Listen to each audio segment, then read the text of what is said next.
only wrote that, I lived it.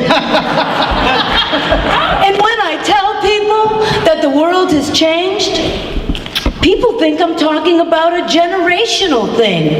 They say, Penny, come on, New York has always changed. The world has always changed. You're just bitter because you're old. You're just being nostalgic. But there is a difference between nostalgia and longing. Nostalgia is a wistful, sentimental yearning, not only for the past, but for who you were in that past. Nostalgia is passive. It's done from a safe distance. One of the ways that nostalgia functions is it protects us from the reality of who we actually grew up to be.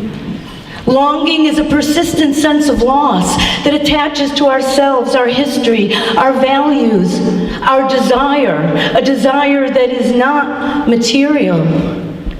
Nostalgia is attached to the past, but we long into the future. Longing lasts longer.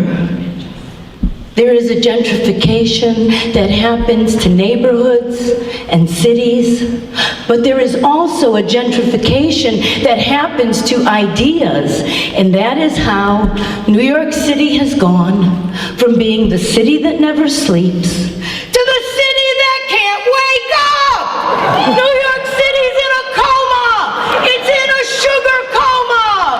If they're not eating a macaroon, it's an artisanal gelato.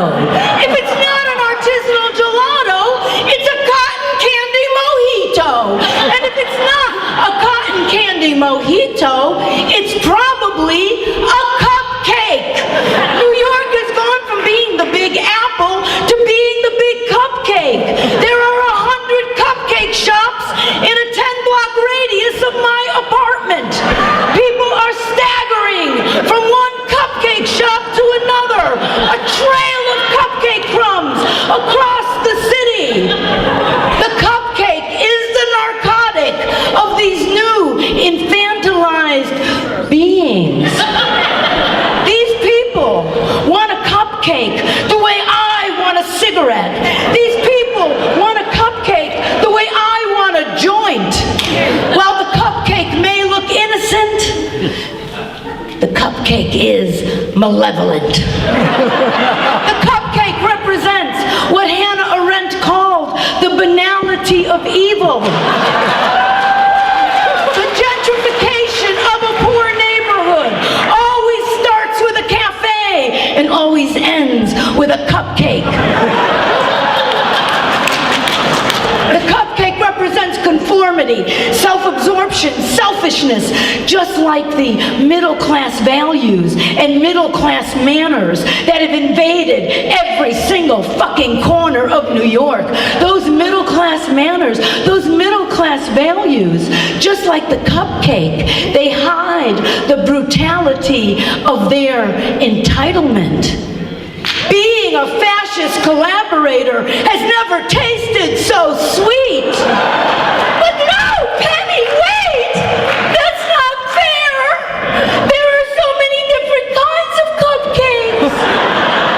Yes, but underneath the frosting, every cupcake is the same. But no, Penny, wait! So many people are finding enlightenment and identity through the many various different kinds of cupcakes that are available now. In the event of an identity crisis, go ahead, consult the guide to cupcakes. Romantic, red velvet. Impulsive, salted caramel. Creative, pumpkin spice. Cheerful? When you see people with super fitting sores on the streets of our neighborhood, when you see people in rags, when you see people who are not happy to spend $12 on a cocktail, but they won't flip a quarter to a fucking starving person in the street, all the people who can't put food on their table for their families, all the people who don't have enough work, living in a country that has long stopped pretending to be a democracy. Do you feel cheerful? Cheerful? Cheerful? Lemon berry. What kind of cupcake are you?